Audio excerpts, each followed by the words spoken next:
Exodus 7 and 8, the first bit of lesson 3. The plan for the next couple of lessons is we'll do this lesson and then we'll do chapters 9, 10, and 11 next week. Chapter 11 is a bit of a short chapter, so it kind of is easy to fit in there at the end. We'll spend one day on lesson 12 because it's only one chapter, and then we'll just kind of go from there. So next week we're looking at the end of this one, and then chapter 12 the week following. Let's offer a word of prayer, and then we'll get in our discussion. Our God and our Father, thank you for the opportunity to gather and study this evening. Thank you for the chance to be able to read your word. Thank you for the education that's been afforded all of us to be able to do so and to be able to understand what's there. Thank you for the ability to gather safely in this place. Thank you for other Christians who are around. And thank you for the help they provide us and for the leadership that's given here. Please, Father, forgive us of our sins. In spite of all of our blessings, we grow weary, we grow impatient, we start looking at the fruit you've forbidden. And we are sorry for that. And help us as we try to repent. Help us as we try to learn better what to do next time. Help us as we bring the gospel to the people around us. Help us to see them the way Jesus did and to be as adamant and as energetic about talking to them as he was. We ask all this in Jesus' name. Amen. Okie dokie. So tonight we get the very fun task of going through the first 4 plagues. There are 5 miracles in the section. 4 of them are plagues. The first miracle is actually Moses transforming his staff into the snake, which in the story actually consumes the other snakes. I'm going to ask you in a minute, when was the last time in Scripture a creature ate something like its own kind? It's not as far as you might think. And it may have actually been said in the same room, which is an interesting thought. Then we get to the plagues themselves. Several years ago, I think it was 2016 or somewhere in that area, there was a massive, and I couldn't determine whether it was an algae infestation or a sediment dump or something happened in that part of the Middle East. And an aerial photo was taken of the Nile River having been turned red. This is and of course when that happened, everyone said, well, it's the end of times, except water to blood doesn't occur in Revelation, so you got to sort of just, not worry about that. But everyone saw this and they said, well, it's the end of days. Well, you can imagine as an Egyptian, of course they didn't have satellite imagery, but standing on the bank of the Nile, what's happening? This thing that keeps us alive has turned literally into death. What are we going to do now, right? So you talk about, this isn't a shot over the bow. This is a knockout blow from step 1, and they only get more and more intense as you move forward. The second plague, maybe my favorite of all of them, for a few different reasons, and I'll go into it a little bit when we do our observations. The plague of frogs is fascinating to me. Then there's the plague of, we're really not sure what. Most versions say gnats. It's some sort of flying thing that manages to land on people and on animals. One possible suggestion for an annoying creature that lands on people and animals is the mosquito. This is actually a picture of a mosquito swarm in Alaska, of all places. When the weather gets warm enough in Alaska for mosquitoes to hatch, they hatch by the trillions, and it's almost impossible to go outside, right? So, fun fact about Alaska. Then there's this one. Yes, sir. Just curious, you remember love bugs in Florida? That is a distinctly southern plague. One that has yet to be fixed. Well, The going rumor in Florida is that they were created by the University of Florida to eat mosquitoes. I've heard that story since I was a boy. I don't know. It's probably not true, but it's easy to blame higher ed for everything. So we're going with that. This is a little hard to see because the light kind of washes it out, but it's a picture of a lake, and then there's a brown thing over the top of it. Do you know what the brown thing is? Flies. This is one of the lakes in Africa. It's either Victoria or Malawi or one of those big 3 lakes kind of down in the middle-ish section of Africa. Flies hatch out of the water there, and they hatch, again, by the trillions. And they come up and they look literally like clouds. I only bring this up because when the plagues mention swarms of flies in that 4th one, right? Swarms of flies that went everywhere, and it was something that devastated the land. This actually does happen in Africa. In the land of Egypt is not all that far away from where this actually happens regularly. So the fact that it's described this way puts it in the realm of believability that God could do such a thing. Okay, God has demonstrated the ability to control mass swarms of animals and insects, and the plagues are just an example of that. Okay, enough of that. This is way too small to read. If you want a copy of it, I'd be glad to give it to you. It is a breakdown that's, I think, is in Barnes's Bible charts of the plagues and the specific gods of Egypt that were addressed during that plague. There's too many of them to read, but it's an interesting idea. Some commentators sort of, wobble on that. They don't want to really say that it is or that it isn't. It seems that it is, but there's, and some people say it's absolutely the case. I am more on the absolutely the case side. The plagues themselves seem to be specific indictments of the Egyptian pantheon. The final plague is actually against the Pharaoh himself, in a sense, because Pharaoh, of course, was considered a god, and the final plague is sort of uniquely about him. Okay, enough about me, or enough about that. What'd you see in the section that you thought interesting? You're looking at Exodus 7 and 8. Something you saw in here that you thought interesting or had a question about? I know there are several good questions, like what was the gnats? We kind of already touched on that, but there are others. What'd you see? What'd you come up with? Yeah. It's actually more of a question. This time around, and you think as many times as this is one of the lessons you teach the kids, I observed more questions came out to me, but I'm a very black and white person, so when I just read things, I'm gonna be honest, I don't really think too deep into them. I just what they say is what they are.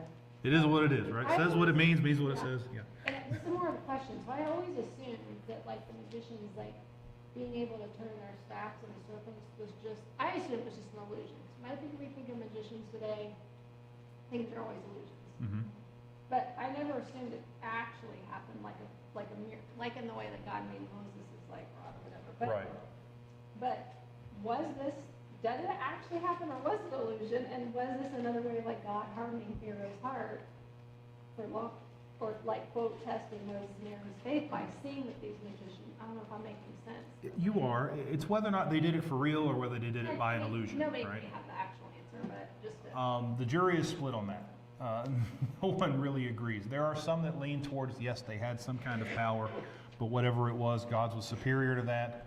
And there are people that say, well, it seems to be some sort of illusion. It does say that they did so by their secret arts. So whatever it was they did, it's like a magician. They didn't reveal their secret. That, to me, makes me think they didn't really have this. But, literally in my notes, I wrote, at one point, they're definitely illusionists. And then at one point I wrote, I don't know, all of a sudden. So, one way or the other, two things happened. They were able to convince Pharaoh, whether real or fake, and a plague came up in the fourth plague that or was it the third? The fourth. The fourth plague was beyond their ability even to imitate. Right? They got to that point and they said, we can't even begin to try to approximate this anymore. So in either case, it kind of stops at the fourth one. Right. I don't have a good answer. I don't think there is a clear answer. Yeah. Well, what I asked you before, supposedly they brought forth frogs. When it come time to get rid of them, why did Pharaoh tell his magicians to get rid of them? Yeah, I do appreciate that point. Why did Pharaoh ask Moses to get rid of the frogs? All of the things that the magicians did are not even same scale as what Moses did. You notice that? Moses turns his serpent into a snake. They managed to do the same thing, but his eats theirs. It gives you the impression that his was bigger somehow, or more powerful, or whatever it was. Moses turns the Nile, by God's power, turns the Nile into blood. Well, what water did the Egyptians turn into blood? It wasn't the Nile. It had to have been, water from somewhere else, right? Well water, assumedly, right? It was a smaller scale miracle.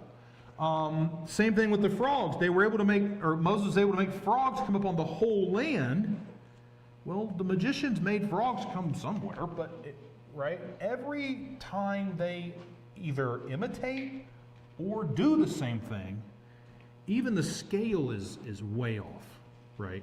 Between what they're able to do and what God's able to do. So God's already winning, even though they managed to convince Pharaoh. Right, they provide enough that Pharaoh concludes that, well, Moses made this up too. Right. Yeah, he's doing it on a scale. Right.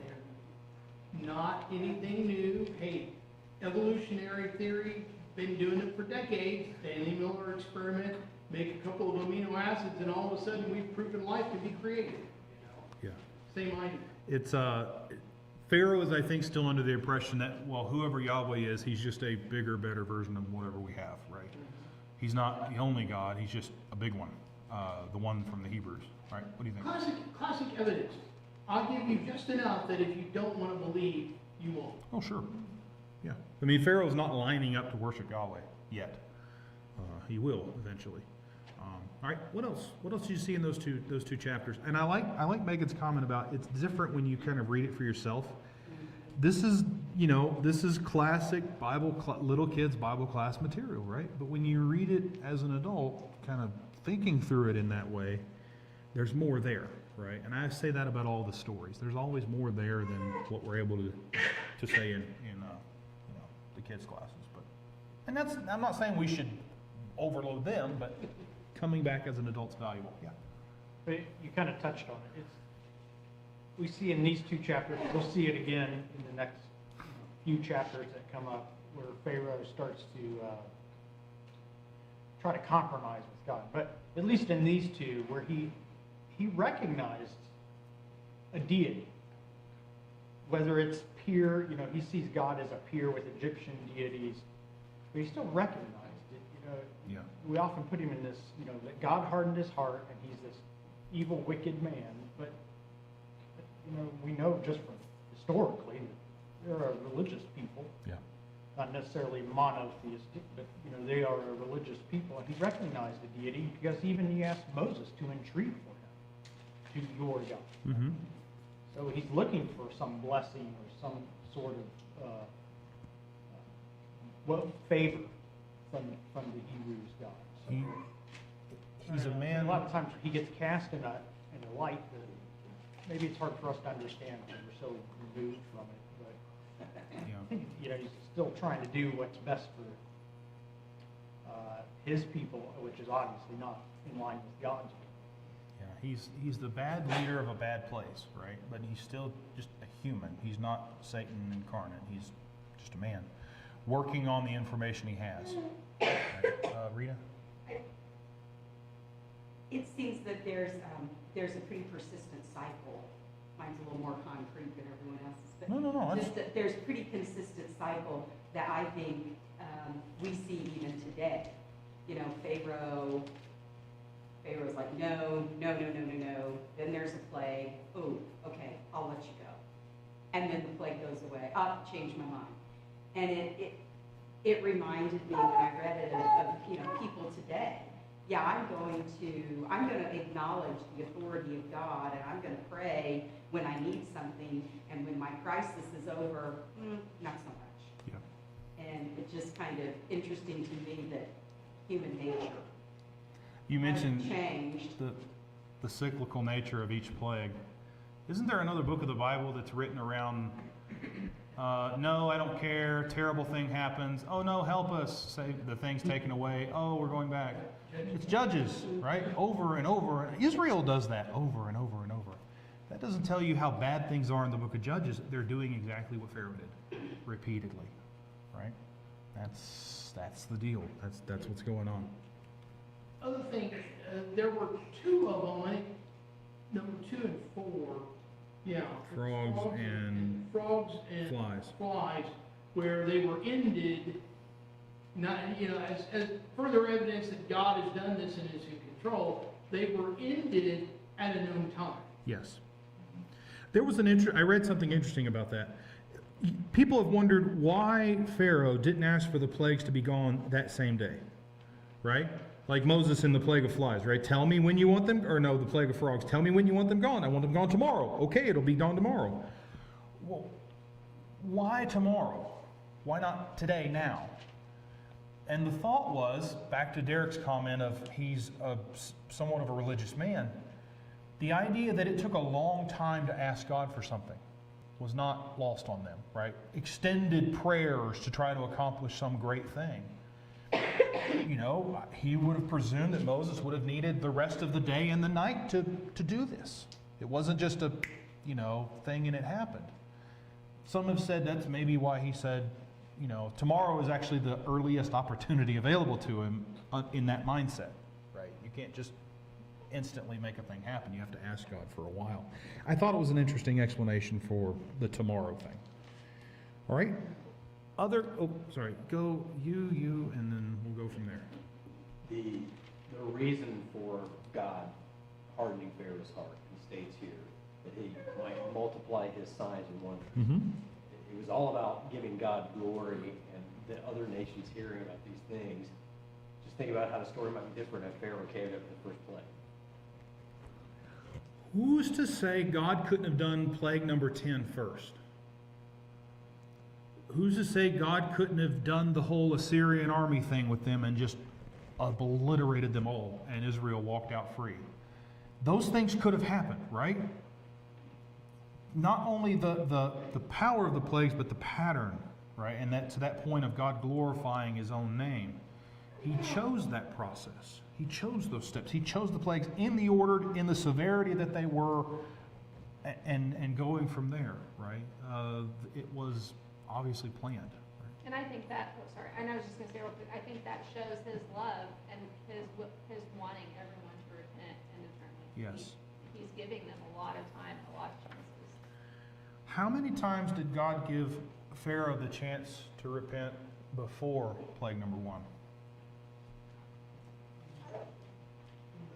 Before he's even started. At least twice. One thing I'd never noticed, and I've read this, and I've never seen this before.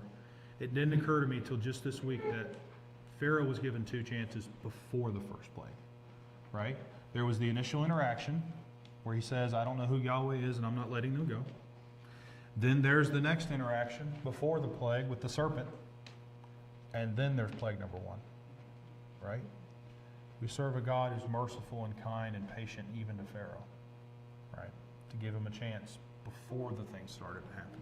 Pharaoh didn't just look up one day and, oh, look, the river's turned to blood. I don't know why.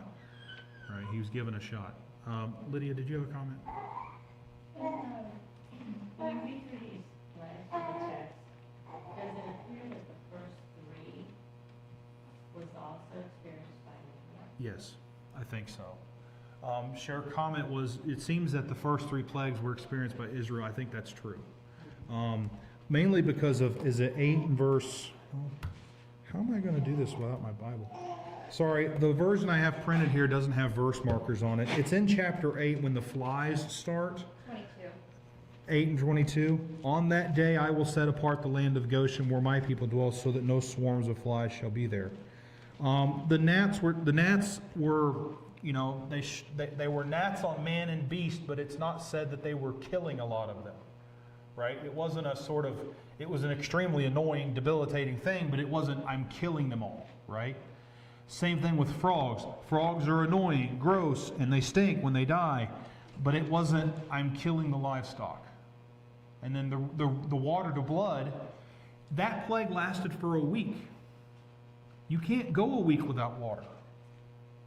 You have to get it from somewhere. It seems like they dug wells along the side of the Nile, and it seems that well water was spared from that plague. The first 3 are still demonstrations of power, but they're not like mortal demonstrations. And Israel experiences those. When they get more severe, he starts saying, okay, my people don't do that. They're set apart at the 4th plague. Yes, ma'am. Well, wouldn't he be doing that so Israel could see it too? I think A little so. more impressive. I think so. It wasn't harmful to them necessarily, but it was certainly annoying, I'm sure. There It's is, the same way with the plagues for I suspect, if you had that list up there in which God was which, He probably worked his way up in rank, probably amongst the gods that they had, the more and more powerful ones. It just seems, that's what I would have done.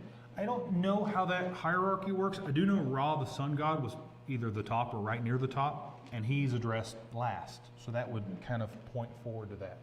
One interesting thing about the plagues, though, that I never thought about it again. Do you suppose the Israelites kept working?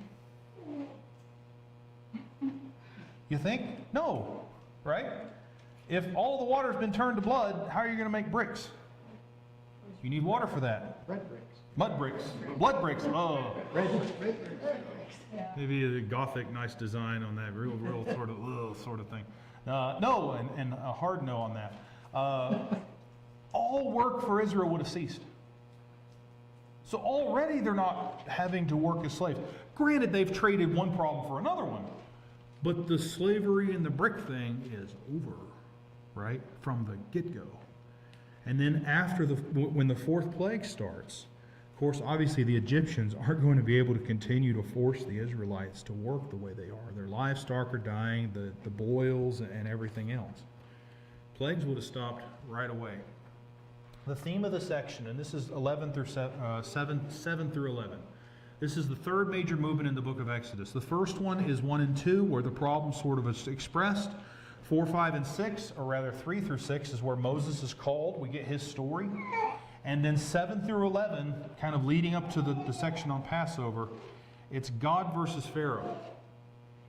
Because it's Pharaoh reacting to what God says and God reacting to what Pharaoh does over and over. Moses is sort of the point man or the main actor, he and Aaron. But the conflict's really between those two. Yes, sir?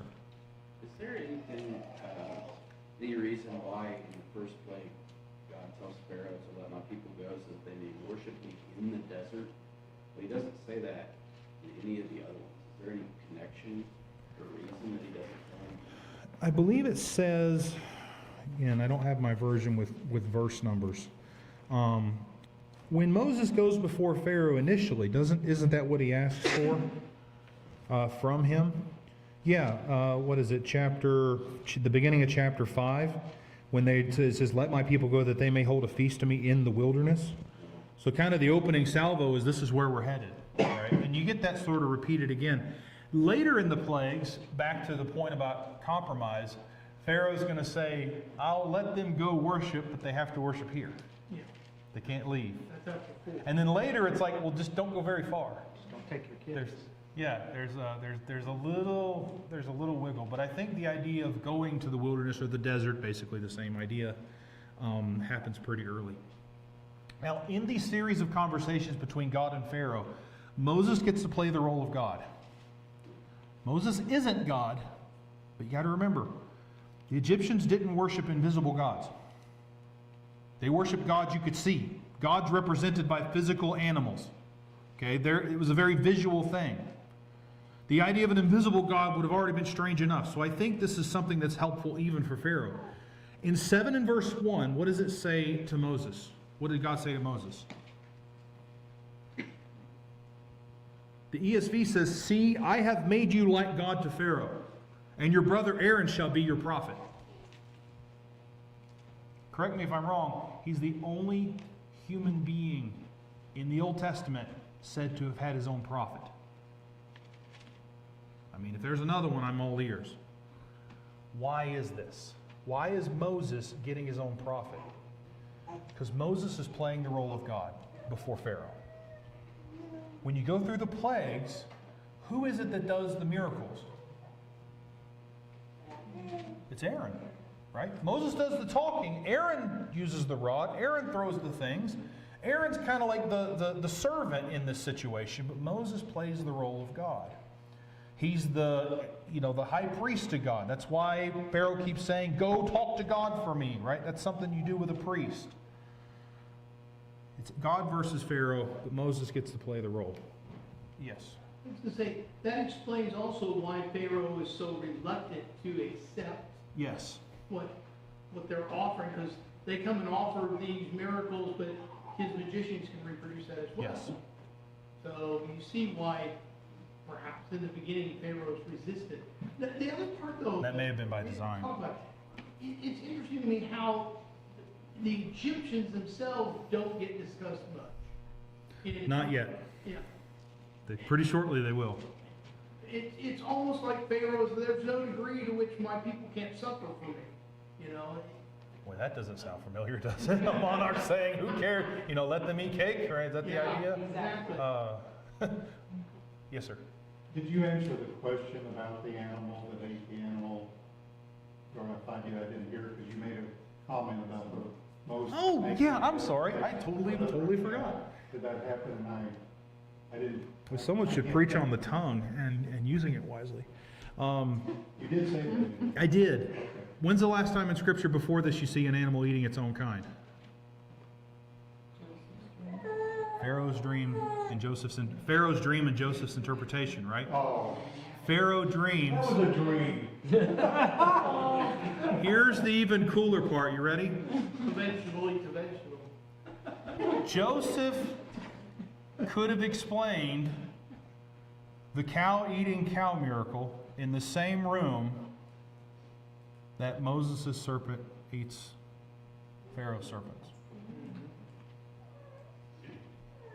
I don't know that for sure, but if you're thinking about a person coming in to visit Pharaoh in his official place where his throne is, assuming they haven't moved it over the last few hundred years, there's a chance.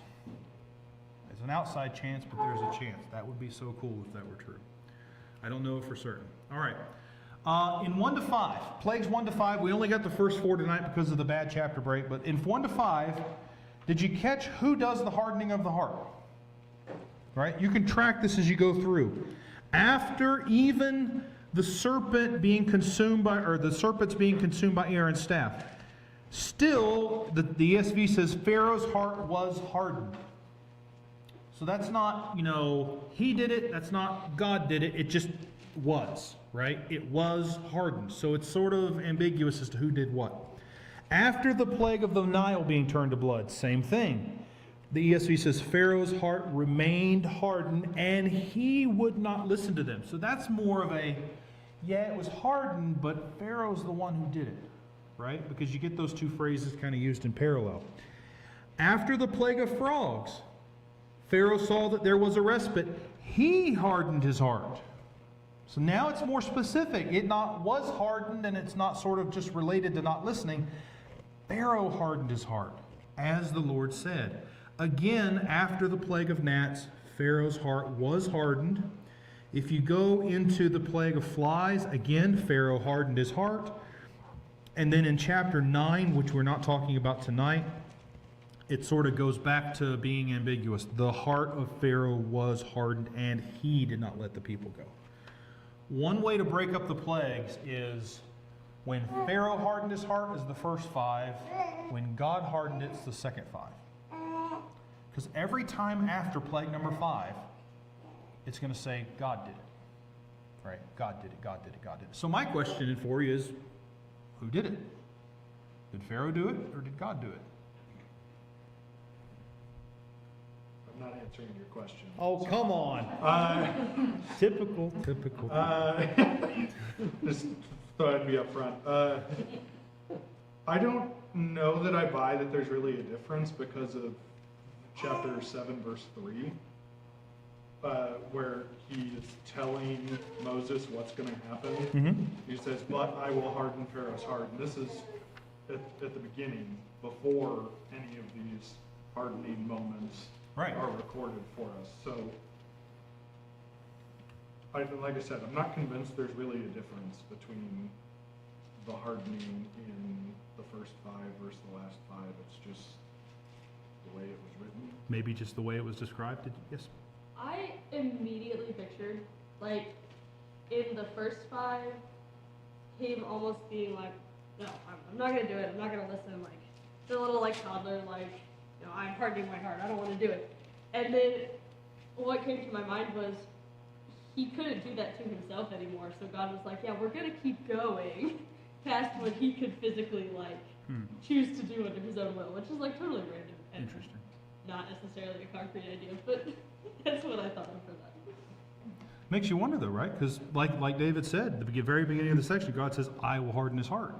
And then after the first plague, it was hardened, and then Pharaoh did it, and then Pharaoh did it, and then we're all of a sudden back to God did it. Kendrick? The other part too, God created Pharaoh, right? God Absolutely. understood where Pharaoh's mind was, his heart was in the first place, who was around him, influencing him. I know it doesn't say anything, but you're Pharaoh, you're not just by yourself. So Right. there's going to be people around you. And so, God kind of knows, obviously, before, but, the character of us, but it's just very interesting to kind of see that. Yeah, I found that personally. for the record, I think the answer is yes. They both did it, right? Yes is the only answer that makes sense of the text. Did God harden Pharaoh's heart? Well, certainly. God was the one who brought the plagues. God was the one who did he set the severity, he set the number, he set the order, he set the back and forth. None of that was demanded of God. God designed it this way to happen this way. Did God remove Pharaoh's free will in the process? No, right? That's also unsustainable biblically. Pharaoh was still allowed to make these choices, and he chose repeatedly, and it's just the difference in the way it's described. Both things happened. And they're not exclusive of each other. They work sort of in tandem. Yes? Well, and God says in the final plague, he'll let you go. Yeah. Let the people go with the death of the first one.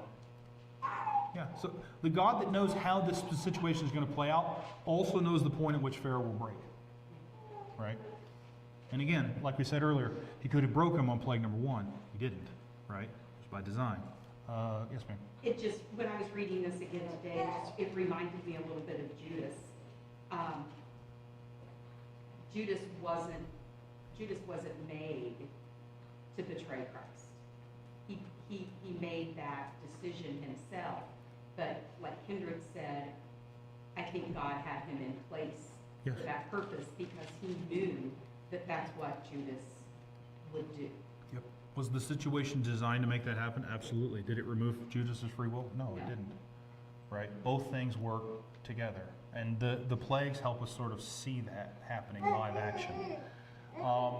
When it comes to hardening, I love this phrase. I don't know where I got it from years ago, but the phrase is boiling water softens a potato and hardens the egg. What's the difference?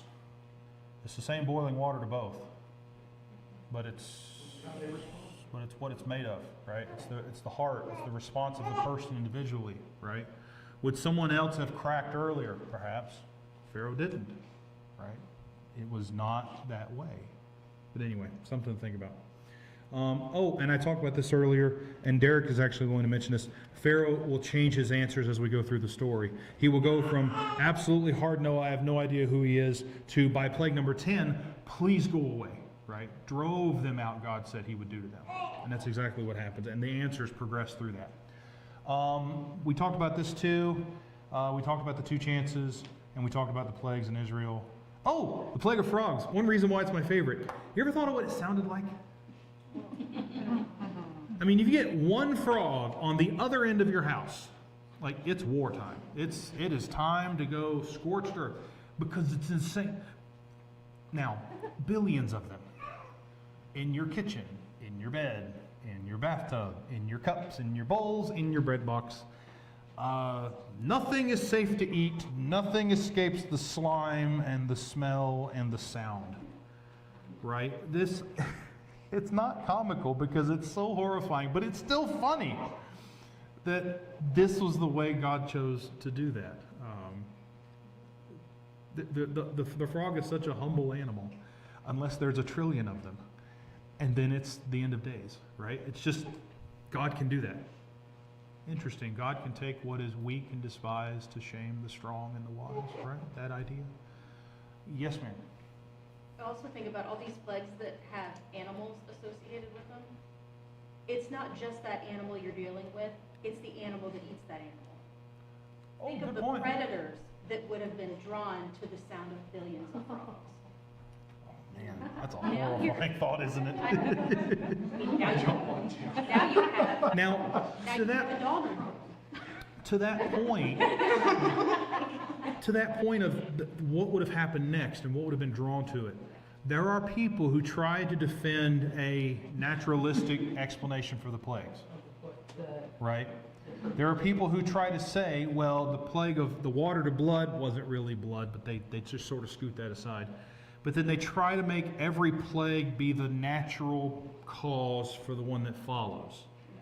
It's gymnastics, to put it kindly, right? It's very... Bring bugs.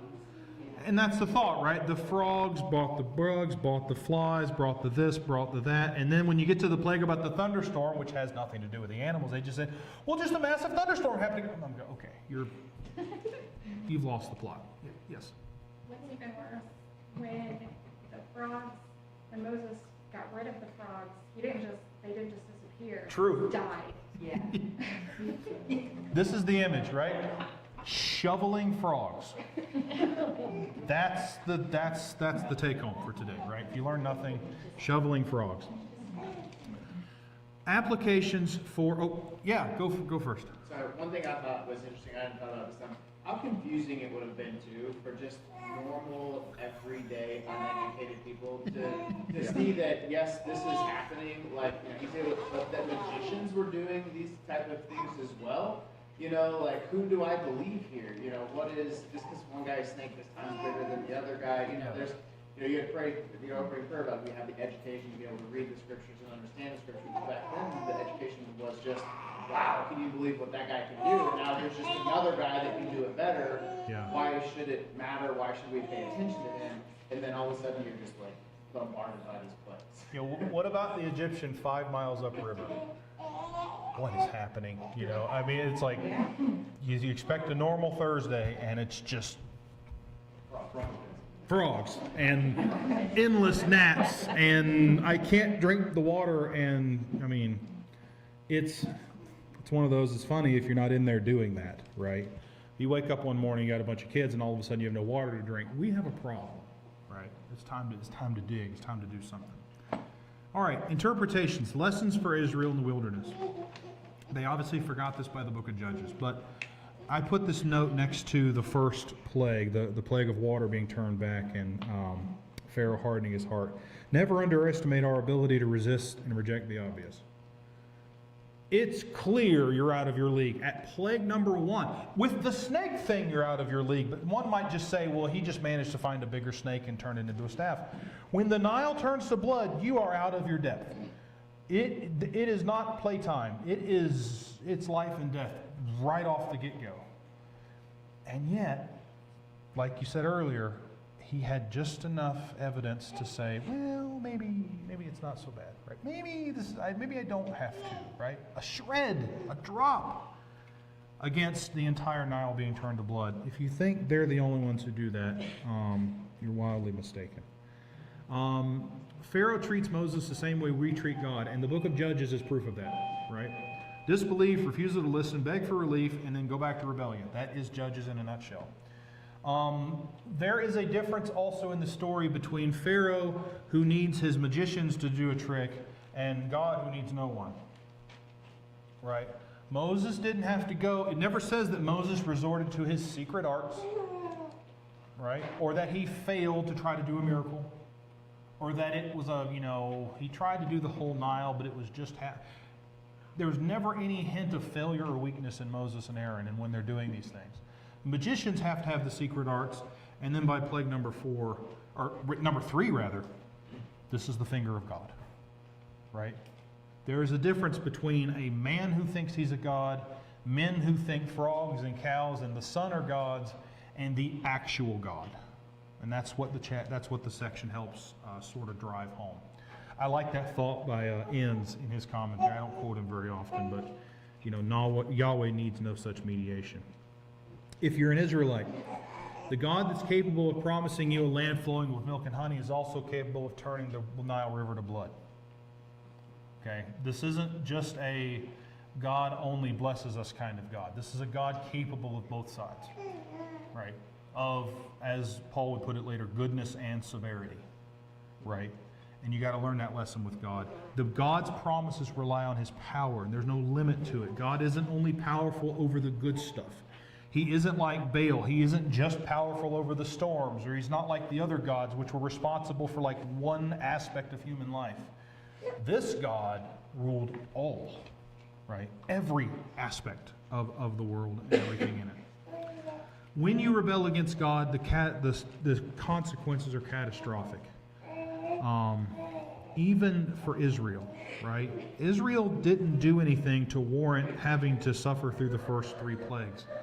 That's collateral damage from Pharaoh's decision. Now, God decides to start limiting that at the 4th one, I think, out of mercy for his people. But if you think your sin only affects you, you're also mistaken, right? It will affect you and all the rest. And sometimes those consequences are far-reaching. Working back from that, the miracles of Christianity, the miracle of Christianity is the resurrection, right? Without it, all the rest fails. I mean, Paul even said in 1 Corinthians 15, right? If there's no resurrection, paraphrasing, we just kind of go do what we want. The resurrection happened, right? It is absolute. It happened. And yet, what do we have today? People rejecting the obvious fact of Jesus being alive and going about it, right? And all the explanations you can ask for have been rendered for Jesus. Oh, he swooned, or the disciples sold the body, as even the Jews tried to suggest, or any of the other explanations. It's a shred of evidence against a mountain of proof. But for some people, that's all they have to have, right, to reject it. Now, this specific plague is not mentioned in 2 Peter 2, but you might say the greatest plague over the face of the whole earth is the flood, right? That one is mentioned in 2 Peter 2. And Peter uses it as proof that, 1, God knows how to deliver his people, and 2, he knows how to judge the wicked and obliterate them. Right? The plagues demonstrate that. God's able to respond to the rebellion of one powerful person. He can do it, he has done it, and he will do it again. Interesting word here that's used in Exodus 7:22. The first time, or rather in that passage when it says that the heart was hardened, if you read the Greek version of the Old Testament, that exact same word is the one used in Acts 19 and verse 9 for the people who rejected the message of Paul in Ephesus. When it says their heart was hardened in the, of course, Greek text of Acts, it's the same word as the one describing Pharaoh in the Greek Old Testament, right? It's also the same word I put as Hebrews 3 and verse 13, which, of course, the Hebrew writer warns all Christians about being hardened by the deceitfulness of sin. Same word. Same idea. If you're allowing sin to continually, or if you allow yourself in sin, it will cure and solidify and petrify the heart, just like Pharaoh did, right? Pharaoh became more and more and more and more obstinate, not because he kept making worse decisions, but because he kept making the same bad one over and over and over and over and over again, even looking for ways to adjust his response to Israel. But he just kept doing the same terrible thing over and over. And even by the end, when God threatened, I will kill your son, didn't do anything, right? If you think sin won't affect you, or it won't affect other people, we're mistaken. All right, a couple things, and I'll let you go. I don't have many of these. Moses demonstrates power over water. Jesus did that also, twice, right? He calmed storms that happened on the sea. Just like Moses, Jesus proved his identity with miracles and his message, and just like Moses, they refused to listen to him too. Even Jesus described his own apostles as having hardened hearts because they didn't take the miracles and do with them what they should have, right? Mark chapter 8 is a good place to see that. All right, as always, we didn't cover it all. Chapters 9 and 11 next week. The week following, we'll do all of Lesson 4. So if you happen to miss next week, we will not take 2 lessons in Lesson 4 because it's only 1 chapter. That was on purpose. I wanted us to focus on Passover. So that's the thought behind that. All right. Thank you, guys. Good discussion and comment.